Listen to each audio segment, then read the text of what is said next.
Te saúdo com a paz do Senhor.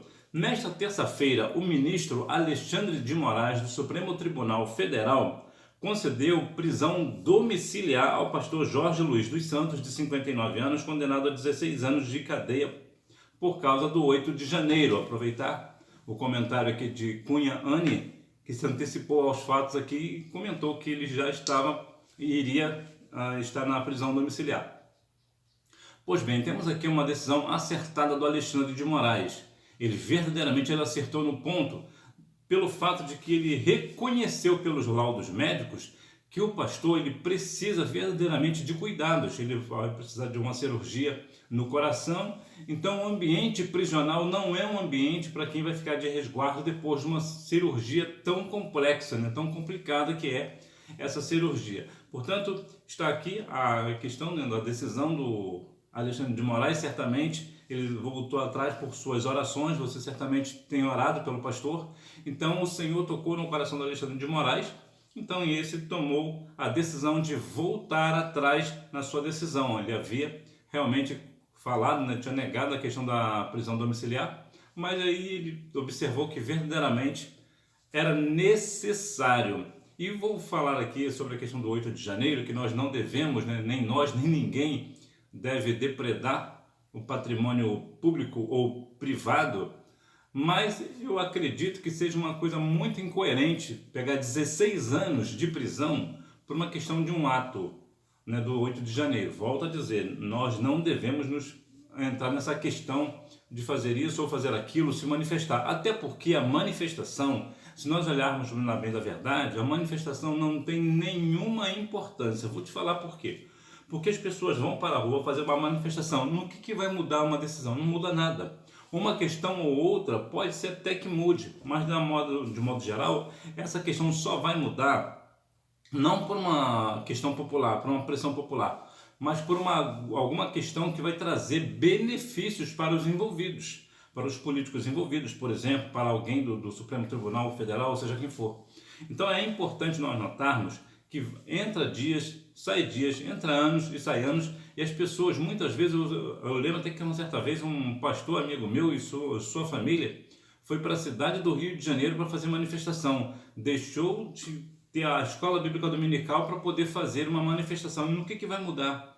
Isso é uma questão que nós devemos ver, que qual é a minha prioridade? A minha prioridade é estar do lado do político A ou político B, ou a minha prioridade é pregar o Evangelho? É ensinar a palavra na escola bíblica dominical? Ou é levar a palavra ao meu vizinho?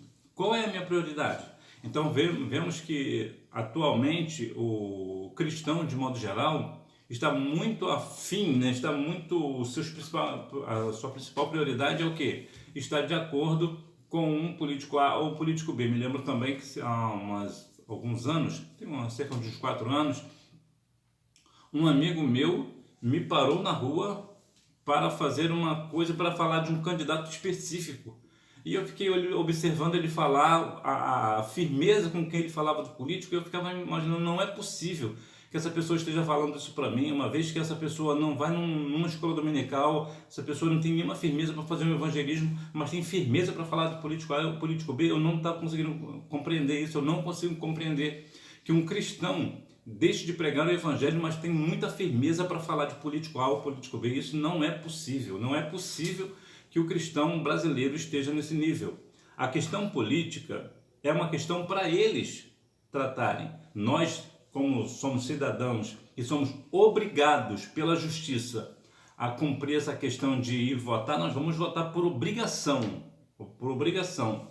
Agora, daí observar que as pessoas vão para rede social, por exemplo, para brigar por político A e político B, sinceramente não entra na minha cabeça. Mas, sinceramente, o Alexandre de Moraes aqui pode ter tido um pouco mais de coerência, um pouco de uma decisão acertada de ter concedido essa prisão domiciliar ao pastor, tendo em vista também que ele já tenha acertado umas outras oportunidades também. Então é importante que nós venhamos também observar que todo o poder está centralizado no Alexandre de Moraes. E isso não é saudável. Da mesma forma como o poder, né, vamos assim dizer, não pode estar centralizado no pastor presidente de uma igreja, também não é bom que o poder seja centralizado no Supremo Tribunal Federal, no caso na pessoa do ministro Alexandre de Moraes. Por quê?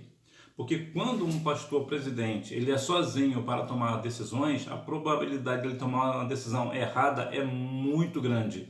Da mesma forma, quando um poder é centralizado somente no ministro, também acontece da mesma natureza. A probabilidade de errar é muito grande. Por quê? Por causa de questões aleatórias. Ele pode estar vendo de um ponto de vista pela qual ele tem uma cultura naquele ponto de vista, uma forma da sua criação. Então ele foi criado daquela maneira, então ele acredita que aquela maneira específica é a única possível, até que venha uma outra pessoa para aconselhar: olha, esse caminho não é bom por causa disso e por causa daquilo.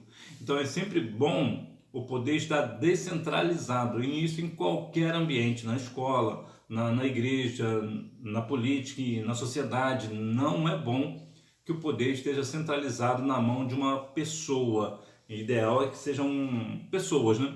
Pessoas, uma questão de uma comissão, por exemplo, né? Uma assembleia, né? No caso do pastor, por exemplo, o pastor presidente, ele toma as suas decisões, mas ele tem todo o ministério para acompanhá-lo em alguma decisão importante, né? Ou em todas as decisões importantes que ele for tomar. Então, de qualquer maneira, está aqui o registro do acerto do ministro, né, do Supremo Tribunal Federal, Alexandre de Moraes, na causa do pastor que estava sido negado, né, a sua prisão domiciliar tinha sido negado pela Procuradoria-Geral da República, mas Alexandre de Moraes tomou aqui uma decisão acertada. Você também acredita que ele tomou uma decisão acertada? Deixa aí nos comentários que eu quero saber. Que Deus em Cristo continue abençoando a sua vida e continue orando pelas autoridades do país, né? Uma vez que os Romanos capítulo 13 nos orienta que toda autoridade vem da parte do Senhor. Agora, o que essas pessoas estão fazendo com essa autoridade, aí uma responsabilidade deles, são eles que vão responder. Mas nós devemos orar para que eles venham tomar decisões acertadas, assim como essa do ministro Alexandre de Moraes, do Supremo Tribunal Federal. Que Deus continue abençoando a sua vida. Tchau!